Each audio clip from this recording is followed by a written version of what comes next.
चलो स्टार्ट करते हैं हम लोग, क्या स्टार्ट करते हैं हम लोग मैथमेटिकल कैलकुलेशन को थोड़ा सीखते हैं, ठीक है। हम लोग बेसिक्स मैथ हमें आना चाहिए। जब हम लोग फिजिक्स को करते हैं तो फिजिक्स में कैलकुलस हमें आना चाहिए, बिना कैलकुलस का हम फिजिक्स नहीं कर सकते। आज हम लोग सीधा सीधा क्या स्टार्ट करते हैं, कैलकुलस स्टार्ट करते हैं, बिल्कुल ही अलग अंदाज में करते हैं, एच के वर्माज अंदाज में हम लोग कैलकुलस को स्टार्ट करते हैं, ठीक है। क्योंकि जो जिस तरीके से मैं बता रहा हूं आप कहीं भी सर्च कर लो आपको नहीं मिलेगा वो तरीका, क्योंकि वो मेरा अपना तरीका है। मैं स्टोरी के बेसिस पे आपको कैलकुलस को सिखाता हूँ, सीखिए समझिए। अच्छा, जो क्वेश्चन है जो अभी स्टोरी में सुनाऊंगा वो बिल्कुल ही हाइपोथेटिकल है, ये कोई ट्रू स्टोरी नहीं है, ये मेरा खुद का बनाया हुआ स्टोरी है। तो चलो समझते हैं, करते हैं इसको, ठीक है। देखो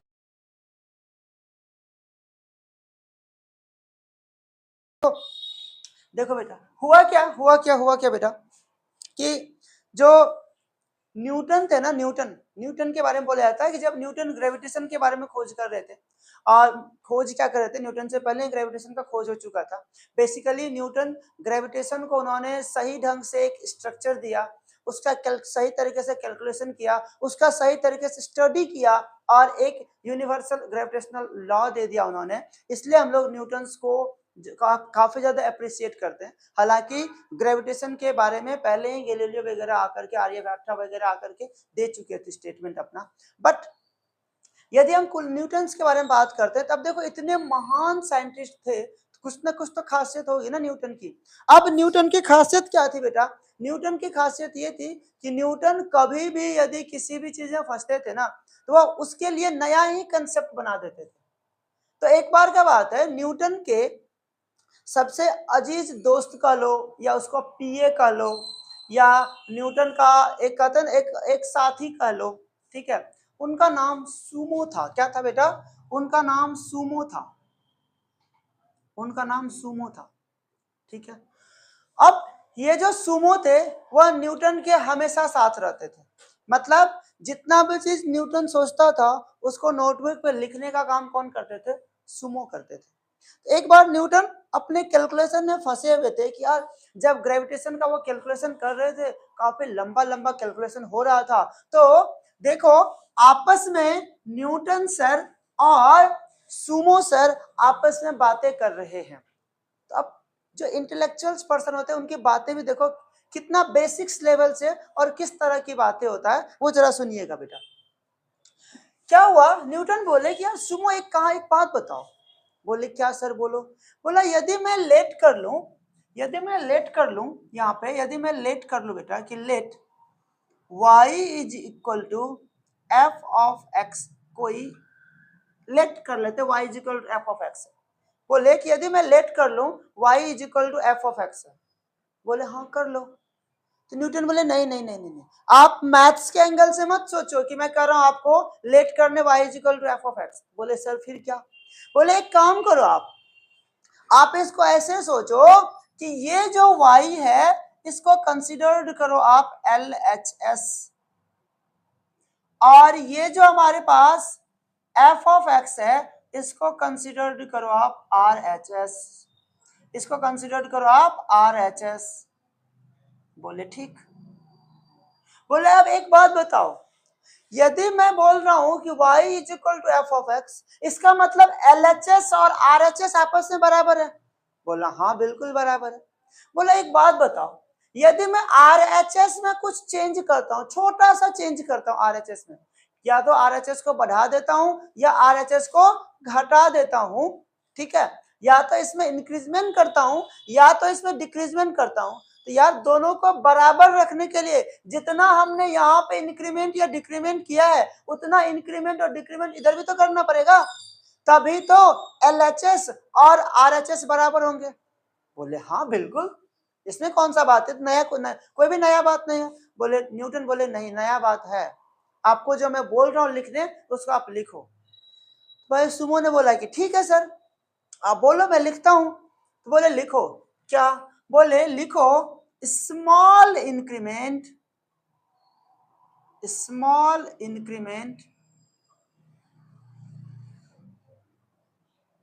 इन f of x as delta x. क्या कह रहे, बोल रहे हैं कि आप लिखो small increment in f of x as delta x, कि आपने delta x f of x में क्या किया, डेल्टा एक्स को इंक्रीमेंट किया। बोले ठीक है, तो बोले उससे क्या होगा, उससे y भी इंक्रीज होगा। जब आपने इसको इंक्रीज करवाया है तो y भी तो इंक्रीज होगा, कितना, डेल्टा y। यदि डेल्टा x इंक्रीज हुआ तो y कितना होगा, डेल्टा y। बोले ठीक, बोले लिखो then y also increases as delta y। बोले ठीक। अब सुमो पूछते हैं कि सर एक चीज समझ में नहीं आया। बोले क्या, बोले ये जो आप डेल्टा डेल्टा बोल रहे हो इसका क्या मतलब हुआ सर। बोले हाँ सही क्वेश्चन पूछो आप कि डेल्टा का क्या मतलब हुआ। तो यहाँ पे लिखो, तो वो लिखा रहे हैं क्या, वो लिखा रहे हैं कि जब भी अब डेल्टा का यूज होगा, इसको हम लोग पढ़ेंगे डेल्टा, और जब भी इस डेल्टा का यूज होगा, इस डेल्टा का मतलब होगा इनफिनाइटेसिमली स्मॉल। क्या मतलब होगा इस डेल्टा का, इसका मतलब होगा इनफिनाइटेसिमली स्मॉल। क्या मतलब होगा, इनफिनाइटेसिमली स्मॉल। बोले इसका क्या मतलब है सर, ये क्या बोलते हैं आपने इनफिनाइटेसिमली स्मॉल। बोले इसका मतलब हुआ इतना छोटा इतना छोटा इतना छोटा इंक्रीमेंट कि हम अपने उसको नेक्ड आई से देख ही नहीं सकते। बोले जैसे सर एग्जांपल, बोले जैसे जैसे हम अपने चौक के डस्ट का एक पार्टिकल को उठा सकते हैं क्या। बोले नहीं। बोले उतना छोटा का बात कर रहा हूं, उतना छोटा का बात कर रहा हूं। मतलब ये इनफिनाइटेसिमली स्मॉल का क्या मतलब हुआ, इनफिनाइटेसिमली स्मॉल का मतलब हुआ कि क्या मतलब है इनफिनाइटेसिमली स्मॉल का, इतना छोटा कि हम अपने नेक्ड आई से नहीं देख सकते। ठीक है, ये मतलब हुआ इनफिनाइटेसिमली स्मॉल का। क्लियर। बोले ठीक है, बोले ठीक है। तो बोले करके देखो, तो उन्होंने क्या किया, y में क्या इंक्रीज होगा, डेल्टा y, तो y प्लस डेल्टा y। तो f ऑफ x में क्या इंक्रीज होगा, f of x plus delta x। ठीक है, इसको इन्होंने इक्वेशन 1 माना था, इसको ये क्या माने, इक्वेशन 2 माने। बोले ठीक है। बोले एक बात बताओ अब। बोले क्या, बोले अब बोलो कि डेल्टा इक्वेशन 1 बड़ा या इक्वेशन 2। बोला सर सिंपल सी बात है, equation 2 is bigger than equation 1। बोला ठीक। बोला यदि मैं इक्वेशन 2 से इक्वेशन 1 को सब्सट्रैक्ट कर देता हूं तो हमें क्या मिल जाएगा, जितना हमने इंक्रीमेंट करवाया था वो तो मिल जाएगा। बोले हाँ सिंपल सी बात है सर, मिल जाएगा। बोले करके देखो ये, बोले करके देखो। तो अब सुमो क्या कर रहे हैं, सेकेंड में से 1 को माइनस कर रहे हैं। क्या कर रहे हैं, सेकेंड में से 1 को माइनस कर रहे हैं। तो बेटा सेकेंड में से 1 को माइनस करेंगे तो LHS को LHS के साथ माइनस करेंगे तो क्या हो जाएगा, y plus delta y minus का y is equal to f of x plus delta x minus का f ऑफ x। बोले ठीक। यहां से y हमारा कैंसल आउट हो जाएगा। क्या बचा हमारे पास, delta of y is equal to f of x plus का डेल्टा x माइनस का f ऑफ x। ये क्या हो गया हमारे पास, ये हो गया इक्वेशन नंबर 3। तो न्यूटन पूछते हैं कि कर दिए क्या। बोले हाँ जी सर कर दिया। बोले क्या वैल्यू आया। बोला कि सर डेल्टा y वैल्यू आया और डेल्टा y का वैल्यू आया f of x plus delta x minus का f ऑफ x। न्यूटन भाई गुस्सा हो गए, न्यूटन गुस्सा हो गए। बोले ये क्या बोल रहे तुमने ओरिजिनली इंक्रीमेंट कितना करवाया था। बोले सर हमने ओरिजिनली इंक्रीमेंट तो डेल्टा एक्स कराया था। तो बोले जब तुम ओरिजिनली इंक्रीमेंट डेल्टा एक्स कराए थे और डेल्टा एक्स इंक्रीमेंट के कारण डेल्टा वाई इंक्रीजमेंट हुआ था, तो भाई साहब हमें तो ओरिजिनल इंक्रीमेंट चाहिए था ना। बोले हाँ हमें ओरिजिनल इंक्रीमेंट चाहिए। बोले यदि हमें ओरिजिनल इंक्रीमेंट चाहिए वो तो नहीं आया। बोले नहीं आया। तो बोले सर अब क्या करो ये बताओ। बोले न्यूटन बोले क्या एक काम करो, क्या क्या क्या क्या क्या। बोले डेल्टा व एक्स से दोनों तरफ डिवाइड करके देखो तो क्या होता है। क्या बोले, डेल्टा एक्स से दोनों तरफ डिवाइड करके देखो क्या होता है। इन्होंने क्या किया, अब देखो मालिक तो मालिक होता है यार, जो बोल रहा है उनको करना पड़ेगा। बोले ठीक है सर कर देता हूं। क्या? Divide both side by delta x. तो क्या हो जाएगा हमारे पास, डेल्टा वाई अपॉन में delta x is equal to f of x plus का डेल्टा एक्स माइनस का एफ ऑफ एक्स अपॉन में डेल्टा एक्स। ये हो गया इक्वेशन नंबर 4। बोले सर जी कर दिया। बोले क्या किया? बोले sir delta y upon delta x is equal to f of x plus delta x minus का एफ ऑफ एक्स अपॉन में डेल्टा एक्स। बोले अच्छा जी। अब बोले सर अब क्या करूं आप बताओ। बोलो ये यार ये तो गड़बड़ हो गया फिर। बोले क्या गड़बड़ हुआ? बोले अब यहाँ पे यदि मैं वापस चाहूं कि इक्वेशन 4 से इक्वेशन 3 पे आ जाऊं तो नहीं आ पाऊंगा। बोले हाँ वो कैसे सर, क्यों नहीं आ पाएंगे? बोले इसलिए नहीं आ पाएंगे क्योंकि यदि मैं यहाँ पे डेल्टा एक्स का वैल्यू मान लो 0 रखता हूं तो किसी भी नंबर के नीचे में 0 क्या हो जाता है, वो तो इन्फिनिटी हो जाएगा। तो डेल्टा एक्स का वैल्यू 0 तो रख ही नहीं सकते। बोले हाँ बिल्कुल सही बोल रहे हो। बोले यदि मैं डेल्टा एक्स का वैल्यू को 1 रख देता हूं तो तब तो आ सकता है, लेकिन ये 1 हम रख नहीं सकते। क्यों? क्योंकि मैथ्स वाले पूछेंगे रीजन बताओ सर जी आप ये 1 लाए कहां से। तो ना हम 0 को रख सकते हैं ना हम 1 को रख सकते हैं अपने मर्जी से। हमें क्या करना पड़ेगा, ना हम 0 को रख सकते हैं ना हम 1 को रख सकते अपने मर्जी से। बोले अब क्या करें क्या करें क्या करें?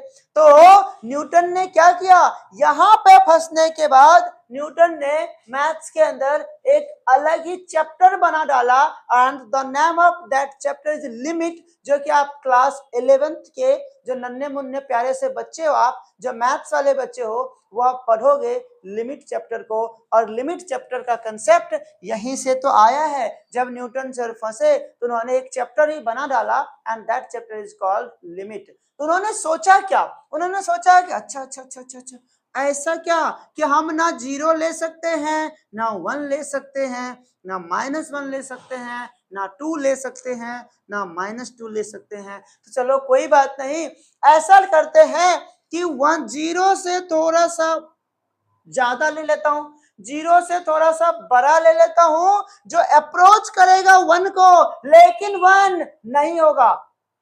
0 से थोड़ा सा छोटा ले लेता हूं जो अप्रोच करेगा -1 को लेकिन -1 नहीं होगा। ऐसे ही मैं 1 को थोड़ा सा बड़ा ले लेता हूं जो अप्रोच करेगा 2 को लेकिन 2 नहीं होगा। 1 से थोड़ा सा छोटा ले लेता हूं जो अप्रोच करेगा 0 को लेकिन 0 नहीं होगा। इसका मतलब क्या करूं? तो बोले सुमो बोल रहे हैं सर अब क्या करें, ये एरो क्या बता रहे हो आप एरो को? तो बोले यार एरो को ये बता रहा हूं, आज से हम लोग इस एरो को बोलेंगे टेंड्स टू, क्या बोलेंगे एरो को बोलेंगे हम लोग टेंड्स टू। बोले सर ये क्या बोल रहे हो, क्या मतलब है सर इस टेंड्स टू का? बोले इस टेंड्स टू का मतलब हुआ आइदर ग्रेटर देन और लेस देन फिनाइट नंबर। ठीक है, आइदर ग्रेटर देन और लेस देन फिनाइट नंबर। इसका क्या मतलब हुआ, आइदर ग्रेटर देन और less than finite number, either greater than और लेस देन फिनाइट नंबर, ये मतलब हुआ। तो बोले सर टेंड्स टू को ऐसे ही लिखोगे? बोले नहीं, इसको लिखने का तरीका चेंज कर देता हूं, मैं ऐसे लिखूंगा लिमिट, यहाँ पे यदि x का बात हो रहा डेल्टा x का तो लिखेंगे डेल्टा x टेंड्स टू 0, ऐसे लिखेंगे डेल्टा x टेंड्स टू 0। बोले अच्छा जी, तो ये कंसेप्ट यहां से लिमिट का कंसेप्ट आया था। अब क्या बोले, जब ये पूरे लिमिट के कंसेप्ट को न्यूटन ने सुमो को समझाया तो सुमो से कहता है कि बेटा अब आप एक काम करो, ये चौथे नंबर इक्वेशन पे क्या करो, इस चौथे नंबर इक्वेशन पे दोनों तरफ लिमिट लगा दो। बोले ठीक है सर, जैसा आप बोलो वैसा मैं कर देता हूं। तो क्या इसको मैं ओमिट कर दूं बेटा? आप लोग यदि मुझे परमिट करते हो तो मैं इसको मिटा देता हूं, इस वाले पार्ट को। आप लोग पॉज करके लिख लो इसको, मिटाओ इसको। चलो, अब क्या किया इन्होंने, टेकिंग लिमिट बोथ साइड किया। क्या किया बेटा? Taking limit both side. तो मैं एक स्टेप शायद यहाँ लिख सकता हूं, मैं यहाँ पे या यहीं लिख देता हूं, छोड़ो। Taking limit both side, taking limit क्या बेटा? Delta x tends to 0 both side, both side, taking limit delta x tends to 0 both side. अब क्या होगा बेटा? Limit delta x tends to 0 delta y upon में delta x is equal to limit delta x tends to 0 f of x plus का delta x minus का f of x upon में delta x. अब बेटा ये हो गया हमारे पास लिमिटिंग वैल्यू। अब न्यूटन कहता है यार सुनो एक बात बताओ यार, ये इतना सारा लिखना, ये इतना सारा लिखना ना बार बार पॉसिबल नहीं होगा।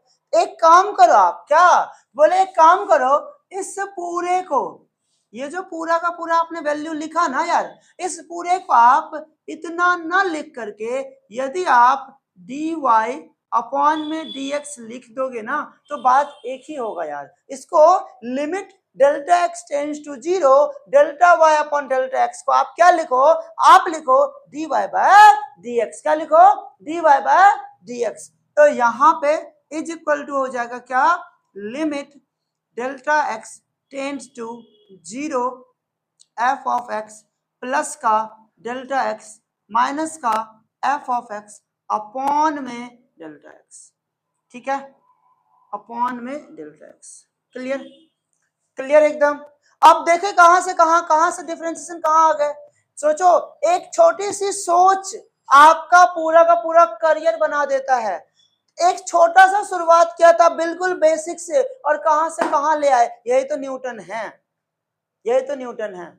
और यहाँ हम सोच ही नहीं पाते, यहाँ इतना इंपॉर्टेंट कंसेप्ट करा रहा हूं और भाई को नींद आ रहा है ना बेटा? नींद आ रहा है बेटा जी, एसी चल रहा है, नींद आ रहा है, वो अच्छी बात है, लेकिन कंसेप्ट पे फोकस कीजिए, लाइफ ये बनाइए।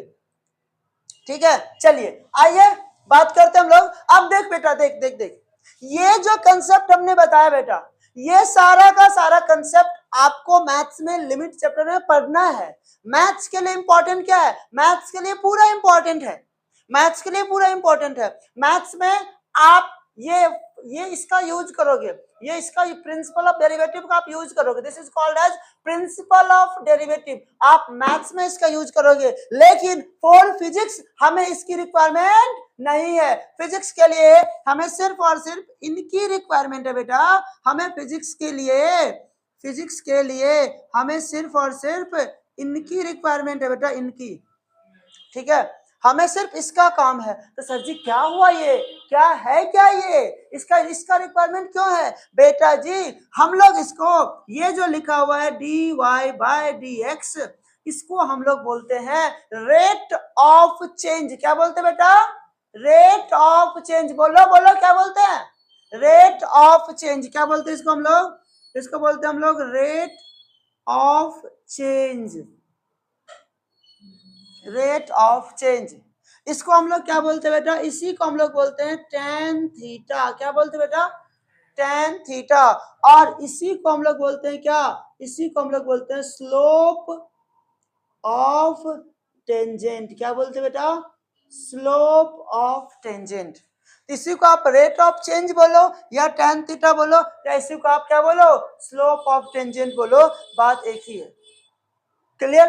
अब कल आपने क्या डेफिनेशन पढ़ा था? Rate of change of distance with respect to time. क्या पढ़ा था? वेलोसिटी। इसको आप या स्पीड, जिसको आप लिख सकते हैं v इज इक्वल टू, सीधा सीधा लिखेंगे ds बाई dt।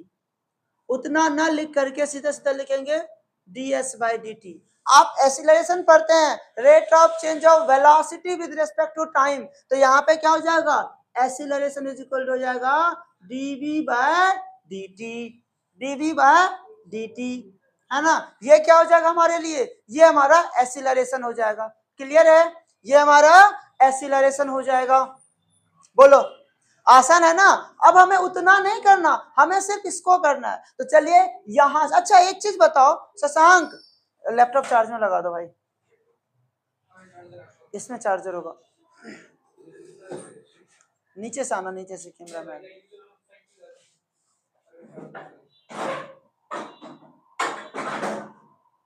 इसमें चार्जर होगा, हेलो नहीं, ऊपर चल जाओ, ऊपर लो लगाओ, रहने तो कोई बात नहीं, वो कट जाएगा।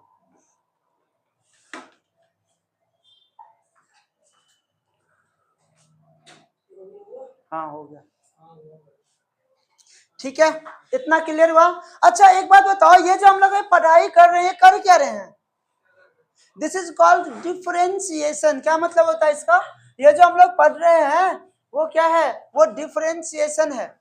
ये जो हम लोग पढ़ाई कर रहे हैं, ये जो हमने आपको बताया, ये बताया क्या, इसी को कहते हैं हम लोग डिफरेंशिएशन। क्या कहते हैं, इसी को हम लोग कहते हैं डिफरेंशिएशन। और ये जो डिफरेंशिएशन है, इसका मतलब क्या होता है, इस डिफरेंशिएशन का मतलब होता है फंक्शन को छोटे छोटे छोटे छोटे टुकड़ों में ब्रेक करना। क्या मतलब होता है, फंक्शन को स्मॉल स्मॉल स्मॉल पार्ट में तोड़ना। ठीक है, इसका क्या मतलब होता है, break down the function, break down the function, break down the function into small pieces। हमें क्या करना पड़ता, हमें छोटे छोटे टुकड़ों में तोड़ना पड़ता। अब क्यों सर, इसकी रिक्वायरमेंट क्यों हुई फंक्शन को तोड़ने का, बेटा हर टाइम पे आपको सिमेट्रिकल फिगर थोड़ी ना देगा, हर टाइम पे आपको सिमेट्रिकल फिगर नहीं देगा, आपको इरेगुलर फिगर दे देगा। अब इरेगुलर फिगर का आप एरिया या डायमेंशन या आपको क्लियर नहीं होगा, आपको वॉल्यूम क्लियर नहीं होगा। उसके लिए क्या करना पड़ेगा, जब हम उसको छोटे छोटे छोटे छोटे टुकड़ों में तोड़ लेंगे और फिर उसको इंटीग्रेट कर देंगे, हमारा कंप्लीट का एरिया वॉल्यूम जो भी निकालना होगा हमारा निकल जाएगा। इसीलिए इसका हम लोग यूज करते हैं। इतना बात क्लियर। अब सुनो यहाँ पे जरा सा, अब सवाल आता है कि ये जो तरीका आपने डिफरेंशिएशन का सिखाया, क्या सब में यही होगा, नहीं बेटा, हमें यहाँ पे कुछ रूल्स एंड रेगुलेशन करना पड़ेगा जिससे हम डिफरेंशिएशन को कर पाएंगे। ठीक है, चलो आप उसको समझते जरा सा कि ये dy बाय dx को हम लोग निकालेंगे कैसे। मिटा दो इसको, सुदेश क्लियर है बेटा, लिखे इसको, लिख लिया इसको, चलो ठीक है।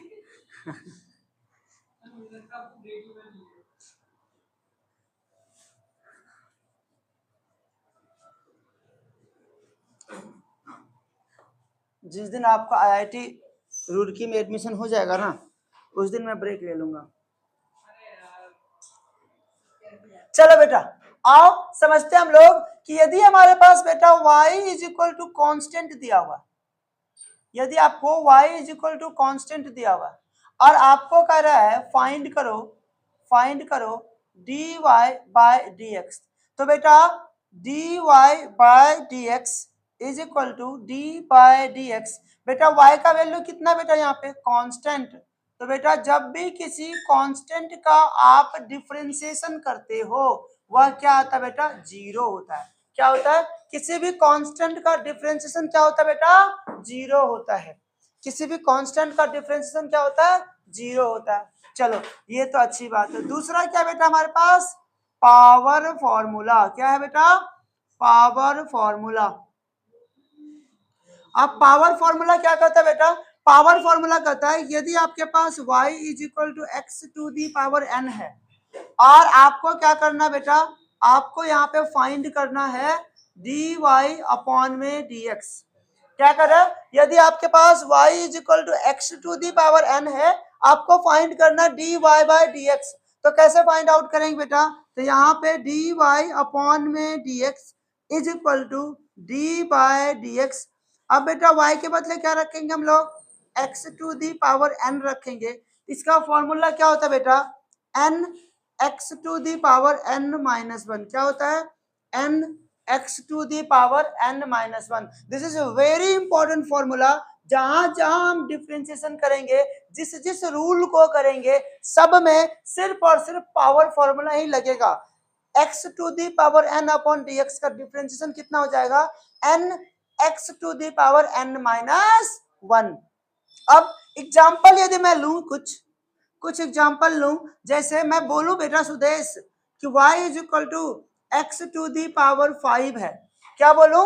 y is equal to x to the power 5 है। और आपको क्या करना बेटा? आपको फाइंड करना है dy अपॉन में dx। आपको क्या फाइंड आउट करना है? dy अपॉन में dx। तो क्या करेंगे बेटा? यहाँ पे dy अपॉन में dx is equal to d by d x. अब y के बदले क्या रखेंगे बेटा? x to the power 5। क्या रखेंगे? y के बदले x टू दी पावर 5 रखेंगे। अब हमने फॉर्मूला क्या बताया बेटा आपको?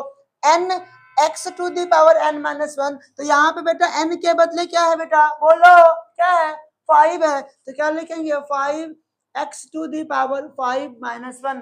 क्या हो जाएगा हमारे पास? 5 x टू दी पावर 4। क्या हो जाएगा? 5 x टू दी पावर 4। ये क्या हो गया हमारे पास? dy बाई डी एक्स हो गया। ठीक है।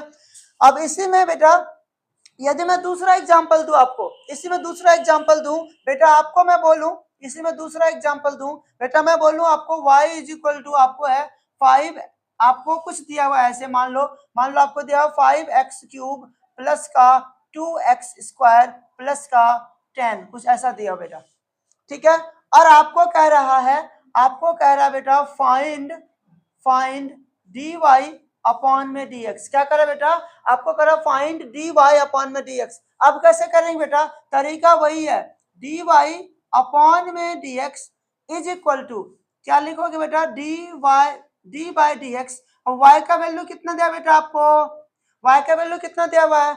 y का वैल्यू दिया हुआ 5x क्यूब प्लस का 2x स्क्वायर प्लस का 10, यही दिया हुआ।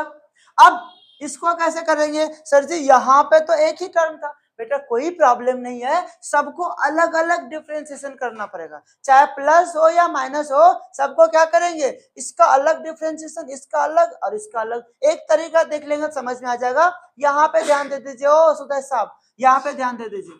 क्या है यहाँ पे? इसको कैसे लिखेंगे बेटा? इसको लिखेंगे d by d x 5x cube plus का d by d x 2x square plus का डी बाई डी एक्स 10। बोलो यहां तक है कोई डाउट? यहां तक क्लियर है? अब बेटा देखो यहां पे समझो, बोलोगे सर जी कांस्टेंट का तो आपने बताया 0 होता है, तो यहाँ पे तो 5 कांस्टेंट है।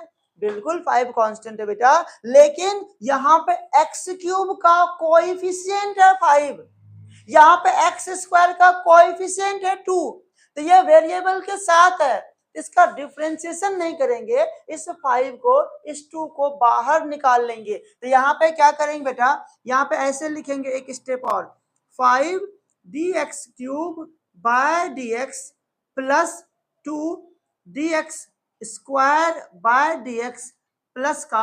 अब देखो यहाँ पे कोई भी वेरिएबल नहीं है, यहाँ पे कोई वेरिएबल है क्या? यहाँ पे कहीं x है क्या? सिर्फ और सिर्फ कांस्टेंट है, तो कांस्टेंट का क्या होता है? 0, इसका क्या हो जाएगा? 0। ठीक है। अब यहाँ पे 5, अब एज इट इज फॉर्मूला क्या? x to the power n dx, x to the power n dx क्या होगा? n x के पावर n माइनस वन, यहाँ पे n के बदले क्या है? 3x to the power 3 minus one plus का 2x स्क्वायर है, तो यहाँ पे क्या हो जाएगा? 2x 2 minus one. तो ये क्या हो जाएगा बेटा? इधर देखो, 5 3 जा 15x स्क्वायर प्लस 2 2 जा 4x। ये क्या हो गया हमारे पास? ये हो गया इसका डिफरेंशिएशन। क्लियर हो रहा है? पक्का वाला? चलो ये तो हो गया दूसरा फॉर्मूला हमारा, पावर फॉर्मूला। ठीक है, चलो आगे बढ़े हम लोग, आगे करते हैं थर्ड। हम लोग देखते हैं प्रोडक्ट रूल को, मिटाओ इसको, थर्ड देखते हैं प्रोडक्ट रूल को।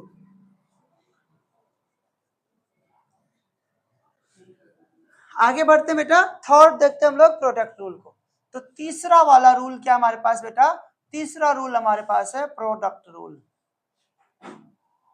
प्रोडक्ट रूल क्या कहता है बेटा, प्रोडक्ट रूल, प्रोडक्ट रूल कहता है हमारे पास, प्रोडक्ट रूल बेटा हमारे पास कहता है कि यदि हमारे पास y इज इक्वल टू दो फंक्शन है, एक फंक्शन f ऑफ x और दूसरा फंक्शन बेटा g ऑफ x, दो फंक्शन है और दोनों फंक्शन क्या है बेटा हमारे पास मल्टीप्लीकेशन में है। यदि हमारे पास y इज इक्वल टू दो फंक्शन है, एक हमारे पास f ऑफ x है, दूसरा हमारे पास g ऑफ x है और दोनों क्या है बेटा मल्टीप्लीकेशन में है, तो क्या करेंगे, तो कैसे करेंगे डिफरेंशिएशन को, तो उस कंडीशन में क्या करेंगे बेटा, dy अपॉन में dx is equal to, formula use करेंगे हम लोग क्या बेटा, पहले वाले को एज इट इज रख दो f ऑफ x को, ठीक है, दूसरे वाले का डिफरेंशिएशन कर लीजिए d g of x by dx प्लस दूसरे वाले को एज इट इज रख लीजिए g ऑफ x और पहले वाले का डिफरेंशिएशन कर लीजिए, ठीक है, क्लियर है। तो dy बाय dx क्या कर रहा हूं, पहले वाले को एज इट इज रखना, दूसरे का डिफरेंशिएशन प्लस दूसरे को एज इट इज और पहले का डिफरेंशिएशन कर लेना, ये क्या हो जाएगा, ये निकल जाएगा आपका dy बाय dx। अब यहाँ पे जो g ऑफ x का आप डिफरेंशिएशन करोगे या आप यहाँ पे f ऑफ x का जो डिफरेंशिएशन करोगे, हमें क्या यूज करना पड़ेगा, हमें पावर फॉर्मूले को ही यूज करना पड़ेगा यहाँ, ठीक है, हमें यहाँ पे पावर फॉर्मूले को ही यूज करना पड़ेगा। जैसे एक एग्जांपल से समझते हैं थोड़ा सा इसको, एक एग्जांपल मैं लेता हूं बेटा, मान लो हमारे पास यहाँ पे एक फंक्शन है, आपको दिया y इज इक्वल टू, आपको दिया हुआ मान लो 2x स्क्वायर प्लस का 5, मैं एकदम बिल्कुल एग्जांपल ले रहा हूँ छोटा सा, और यहाँ पे मैं लिख रहा हूँ बेटा यहाँ पे 3x क्यूब प्लस का 10 मान लो कुछ भी, ठीक है, और आपको क्या करा बेटा, आपको कह रहा है कि फाइंड करने dy अपॉन में dx को, आपको क्या करा फाइंड करने dy अपॉन में dx को, तो क्या बोल रहा हूं मैं, समझना जरा सा तरीके को, मैं बोल रहा हूं dy by dx is equal to, क्या बोल रहा हूं बेटा, पहले वाले को एज इट इज रखने, क्या बोल रहा हूं, पहले वाला जैसा है वैसा ही छोड़ दीजिए, पहले वाले को एज इट इज रखने, 2x स्क्वायर प्लस 5 को एज इट इज रख लेंगे, दूसरे वाले का डिफरेंशिएशन करने, तो दूसरे वाले का क्या कर लेंगे बेटा, डिफरेंशिएशन कर लेंगे, d by d x 3x cube plus का 10, ठीक है, प्लस, तो यहां भी प्लस, दूसरे वाले को एज इट इज रखेंगे, दूसरे वाले को एज इट इज रखेंगे 3x क्यूब प्लस का 10 और पहले वाले का डिफरेंशिएशन कर लेंगे d by d x 2x square plus का 5, बोलो क्लियर है यहाँ तक, क्लियर है यहाँ तक। अब क्या करो यहाँ पे, अब क्या करो 2x स्क्वायर प्लस का 5, अब देखो बेटा यहाँ पे जो डिफरेंशिएशन करेंगे फिर से वैसा ही करेंगे, इसको अलग और इसको अलग, तो यहाँ पे क्या लिखेंगे d by d x x 3x cube plus का d by d x 10 plus यहाँ पे 3x क्यूब प्लस का 10 और यहाँ पे d by d x 2x square plus का d बाय डी एक्स 5, ठीक है, क्लियर एकदम। अब देखो बेटा यहाँ पे 2x स्क्वायर प्लस का 5, अब यहाँ पे देखो 3 को बाहर निकालोगे बेटा क्या होगा dx cube by dx plus यहाँ पे कांस्टेंट है 10 तो कांस्टेंट है, इसका क्या कर लेंगे, इसका क्या हो जाएगा बेटा 0 प्लस 3x क्यूब प्लस का 10, यहाँ पे बेटा 2 को बाहर निकाल लो dx square by dx plus का 5 तो कांस्टेंट है बेटा, क्या हो जाएगा 0 हो जाएगा, क्या हो जाएगा 0 हो जाएगा। अब यहाँ पे क्या हो गया बेटा 2x स्क्वायर प्लस का 5, यहाँ पे बचा 3, अब x क्यूब का डिफरेंशिएशन है तो क्या होगा हमारे पास 3 एक्स 3 माइनस 1 प्लस यहाँ पे 3x³ प्लस का 10 और यहाँ पे क्या हो जाएगा 2, ये हो जाएगा 2x2 माइनस 1। ठीक है, तो ये क्या हो जाएगा बेटा हमारे पास 2x² प्लस का 5 यहाँ पे। अब देखो 3 3 जा 9x² प्लस का यहाँ पे देखो यहाँ पे क्या हो जाएगा हमारे पास 3x³ प्लस का 10 और ये क्या हो जाएगा 4x। ठीक है 4x। अब क्या करो, अब 9x² से दोनों को मल्टीप्लाई करेंगे और 4x से दोनों को मल्टीप्लाई करेंगे। तो बेटा 9x² से मल्टीप्लाई करेंगे कितना होगा, ये 9 2 जा 18 x टू द पावर 4 और x टू द पावर 2 और 2 कितना हो जाएगा x के पावर 4 प्लस का 45x²। ठीक है, और यहाँ प्लस का 4 3 जा 12 x to the power 4 plus 40x। ठीक है, अब इसको कर दीजिए 18 और प्लस 12 कितना हो गया 30, कितना हो गया 30x के power 4 plus 45x² plus 40x। ये हो गया इसका dy/dx। ठीक है, ये हो गया इसका dy/dx। क्लियर है, आ रहा है कुछ या जा रहा है ऊपर से?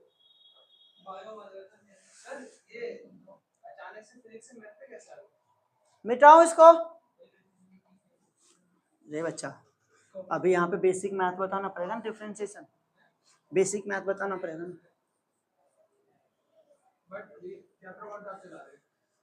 बताऊंगा फिर वो एक वो बताएगा। चलो इसके बाद हम लोग देखेंगे चौथा वाला रूल जो कि हमारे पास क्या है क्वोशिएंट रूल। चौथा वाला रूल, चौथा क्या बेटा हमारे पास क्वोशिएंट रूल।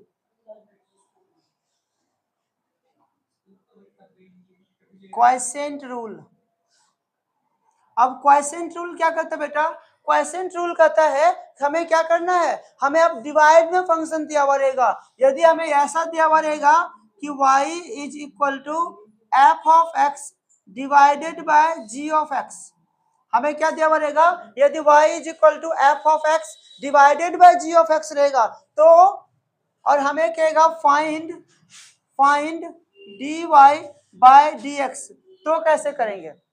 तो बेटा यहाँ पे क्या करेंगे dy अपॉन में dx इज इक्वल टू, यहाँ पे क्या करेंगे बेटा g ऑफ x का होल स्क्वायर करेंगे, g ऑफ x को एज इट इज रखेंगे, f ऑफ x का डिफरेंशिएशन करेंगे माइनस f ऑफ x को एज इट इज रखेंगे और g ऑफ x का डिफरेंशिएशन करेंगे।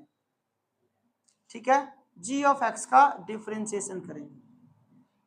क्लियर, तो रूल क्या हमारे पास, यदि हमारे पास dy/dx होगा तो क्या हो जाएगा g ऑफ x का whole square, g of x dy f of x का differentiation minus f of x g of x का डिफरेंशिएशन।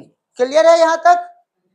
अब देखो इसका आप एक एग्जांपल से समझ लो। मान लो दो फंक्शन डिवाइडेड में है, जैसे एग्जांपल हमारे पास मान लो यहाँ पे y इज इक्वल टू कुछ भी ले लेता हूँ 2x प्लस 3 अपॉन में 5x² प्लस 4 है मान लो।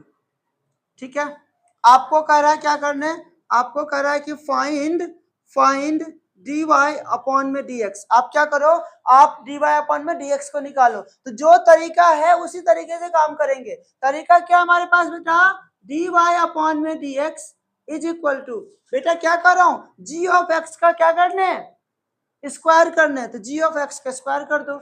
तो g ऑफ x क्या है 5x² प्लस 4 का होल स्क्वायर। अब क्या कर रहा हूं g ऑफ x को एज इट इज रखने, एज इट इज रख दो। क्या कर रहा हूं पहले का डिफरेंशिएशन करने, मतलब d/dx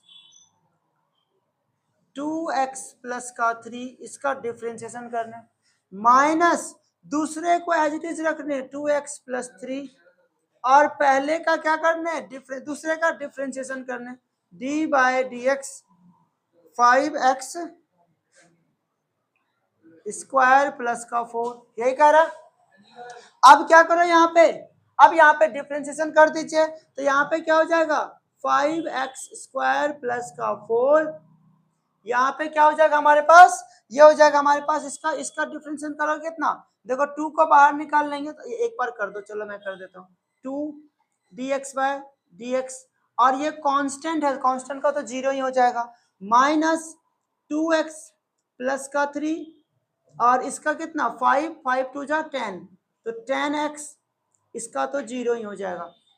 तो ये क्या हो गया अपॉन में क्या हो जाएगा बेटा, यहाँ पे 5x स्क्वायर प्लस 4 का होल स्क्वायर, तो ये क्या हो जाएगा बेटा, यहाँ पे तो dx बाई dx, ये तो 1 हो गया हमारा, तो यहाँ पे कितना हो जाएगा 5x स्क्वायर प्लस का 4 इंटू में 2 माइनस का 2x प्लस का 3 इंटू में 10x अपॉन में 5x स्क्वायर प्लस 4 का होल स्क्वायर।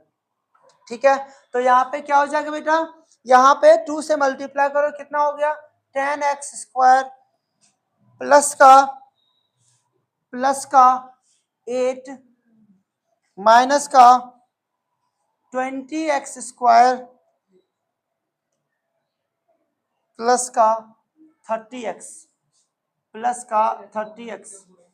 अपॉन में 5x स्क्वायर प्लस के 4 का होल स्क्वायर।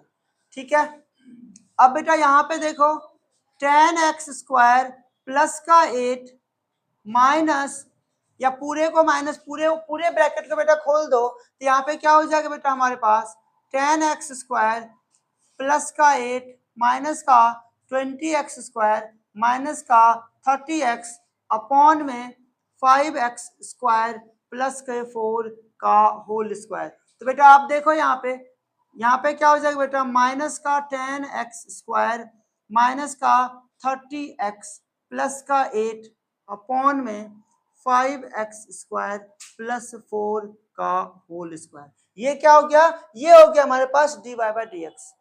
ठीक है, ये हो गया हमारे पास dy बाई dx। क्लियर है, एकदम आसान है। तो 4 फॉर्मूला हमने पढ़ा, लेकिन चारों में आपने क्या देखा, आपने देखा कि पावर फॉर्मूला, हर जगह हमें सिर्फ पावर फॉर्मूले पे ही बैठाना है, हम लोग रूल को लिख देंगे और सब जगह पावर फॉर्मूला ही यूज हो रहा है। क्लियर, आइए अब ये जो हमने आपको बताया, यहां से कुछ इंफॉर्मेशन क्या आ रहा है, हमें वो थोड़ा सा समझना पड़ेगा कि यहाँ से कुछ इंफॉर्मेशन निकल करके सामने आ रहा है, जो कि हमें समझना पड़ेगा कि फिजिक्स में क्यों बताया आपने इसको फिजिक्स में क्यों बताया। तो बेटा फिजिक्स के अंदर हम लोग कुछ सिंबल का यूज करते हैं, फिजिक्स के अंदर हम लोग कुछ सिंबल का यूज करते हैं, हम लोग एस से या एक्स से रिप्रेजेंट करते हैं बेटा डिस्टेंस या डिस्प्लेसमेंट को,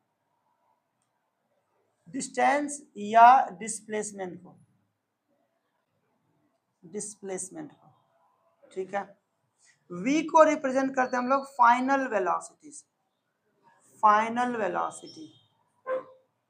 ठीक है, u होगा हमारे पास इनिशियल वेलोसिटी, और t को हम लोग रिप्रेजेंट करते हैं टाइम से, a को हम लोग रिप्रेजेंट करते हैं एक्सीलरेशन से। ठीक है, तो अब यहाँ पे हमें यदि वेलोसिटी लिखना पड़ेगा, अब सीधा लिखेंगे ds बाय dt। हमें एक्सीलरेशन लिखना पड़ेगा, तो सीधा लिखेंगे dv बाय dt। मतलब क्या हुआ, rate of change of distance with respect to time, मतलब क्या हुआ, rate of change of velocity with respect to time. ठीक है, अच्छा इसी में मान लो यहीं पे आपके पास, चलो एक रिलेशन तो आपका ये हो गया वेलोसिटी का, दूसरा रिलेशन आपका ये हो गया एक्सीलरेशन का, इसी में तीसरा रिलेशन हमारा आता है बेटा कि a इज इक्वल टू, यदि मैं यहाँ पे हमारे पास dv बाई dt है, अब देखो मेरा मन तो भाई चंचल है ना, तो मैं क्या करता हूं, तो मैं यहाँ पे ds से मल्टीप्लाई और ds से डिवाइड कर देता हूँ, कोई प्रॉब्लम, मेरा मन मैं कर दूं यहाँ ds से मल्टीप्लाई ds से डिवाइड, तो यहाँ से ds बाई dt क्या होगा, तो ds बाई डी टी क्या होता है v, ये ds बाई डी टी क्या हो जाएगा v। तो यहां से a का एक और फॉर्मूला निकलेगा v, और क्या बचेगा dv बाई ds, तो v dv बाई ds। एक बहुत ही प्यारा सा रिलेशन निकलता है थर्ड वाला, वेरी इंपॉर्टेंट, ये हमारे लिए बहुत ज्यादा इंपॉर्टेंट है रिलेशन, हमारे लिए ये रिलेशन बहुत ही ज्यादा इंपॉर्टेंट है। ठीक है, तो मैथ्स में कैलकुलस में तो हमें इतना चीज तो हमें आना ही आना चाहिए। दूसरी बात हम लोग करते हैं थोड़ा सा किसका, इंटीग्रेशन का। दूसरी बात हम लोग करते हैं थोड़ा सा इंटीग्रेशन का, मिटाओ इसको, इंटीग्रेशन का। देखो फिजिक्स, देखो इंटीग्रेशन अपने आप में बहुत वाइड टॉपिक है, किसके लिए, मैथ्स के लिए, मैथ्स वाले बच्चे के लिए। लेकिन फिजिक्स में क्या, फिजिक्स में क्या, फिजिक्स का यदि हम लोग बात करेंगे तो फिजिक्स में इंटीग्रेशन का एक फॉर्मूला बस हमें याद रखना। अच्छा, पहले नंबर की बात कि इंटीग्रेशन का मतलब क्या होता है बेटा, इंटीग्रेशन का मतलब होता है, अभी हमने क्या बोला, हमने सिखाया डिफरेंशिएशन का मतलब क्या होता है, हमने सिखाया डिफरेंशिएशन का मतलब फंक्शन को ब्रेक डाउन करना, छोटे छोटे छोटे छोटे टुकड़ों में तोड़ना। इंटीग्रेशन का मतलब क्या होता है, उन छोटे छोटे टुकड़ों को एक साथ जोड़ देना, समेशन करना। जैसे हमारे पास क्या इंटीग्रेशन, तो इंटीग्रेशन का मतलब क्या होता है, समेशन करना। इसका मतलब क्या होता है बेटा, इसका मतलब होता है समेशन करना, मतलब एड ऑन करना, छोटे छोटे फंक्शन को क्या करना, जोड़ना। तो यहाँ पे फिजिक्स में हमारे लिए क्या है जरूरी, फिजिक्स में एक ही फॉर्मूला जरूरी है, integration x to the power n dx is equal to होता है बेटा x to the power n plus 1 upon में n प्लस 1। ठीक है, मैथ्स वाले बच्चे यहाँ पे कांस्टेंट लगाते हैं प्लस c, हमें अभी नहीं लगाना, हम फिजिक्स वाले हैं, तो हमें x to the power n dx का इंटीग्रेशन बस याद रखना है, x to the power n plus 1 upon में n प्लस 1। ठीक है, लेकिन कई बार आप बोलोगे सर जी यही रहा तब dx रहा तब, इसका मतलब क्या हुआ, इंटीग्रेशन ऑफ dx, मतलब आपने छोटे छोटे टुकड़ों में तोड़ा तो उस छोटे टुकड़े का इंटीग्रेशन, तो total dx dx dx dx मिलकर क्या बनेगा, कंप्लीट x बन जाएगा। तो यहाँ पे क्या हो जाएगा, ये हो जाएगा x। ऐसे ही आपको लिखा रहेगा इंटीग्रेशन ऑफ dv, ये क्या हो जाएगा v। आपको लिखा हुआ रहेगा इंटीग्रेशन ऑफ ds, क्या हो जाएगा s। ठीक है, अब यहाँ पे एक चीज और रहेगा, लिमिट रहेगा लिखा हुआ, क्या कई कई बार रहेगा अपर लिमिट और लोअर लिमिट लिखा हुआ। जैसे मान लो मैं यहीं पे लिखता हूँ, मैं लिखता हूँ यहाँ पे इंटीग्रेशन ऑफ dx रहेगा आपको, और यहाँ पे रहेगा x इज इक्वल टू 1 से लेके x इज इक्वल टू 2 तक। इसका मतलब क्या हुआ, इसका मतलब हुआ, इसको हम लोग कहते हैं अपर लिमिट। क्या मतलब हुआ, this is called upper limit. और इसका मतलब क्या हुआ, इसका मतलब हुआ बेटा लोअर लिमिट। क्या मतलब हुआ, लोअर लिमिट। अब जब आप इसका इंटीग्रेशन करोगे तो dx का इंटीग्रेशन क्या लिखोगे आप, x लिखोगे। कहां से कहां तक, x इज इक्वल टू 1 से लेके x इज इक्वल टू 2 तक। अब ये क्या करते हैं हम लोग एक बार यहाँ पे x के बदले में अपर लिमिट को रखेंगे और फिर माइनस करके लोअर लिमिट को रखेंगे। तो यहाँ पे क्या करेंगे, 2 माइनस 1, तो ये क्या हो जाएगा बेटा, ये हो जाएगा 1। इंटीग्रेशन कितना हो गया इसका, 1। क्लियर हुआ क्या, तो ये हमारा छोटा सा था बस इंटीग्रेशन यहाँ पे। क्लियर, तो यहाँ यहीं तक रखते हम लोग, हमारा कैलकुलस वाला पोर्शन क्लियर हो गया आपका। ठीक है, हमारा कैलकुलस वाला पोर्शन बिल्कुल ही क्लियर हो गया। बार बार रिमाइंड करके देख लीजिएगा, यदि कहीं भी कंफ्यूजन होगा तो फिर उसमें पूछ लीजिएगा आप लोग। ठीक है।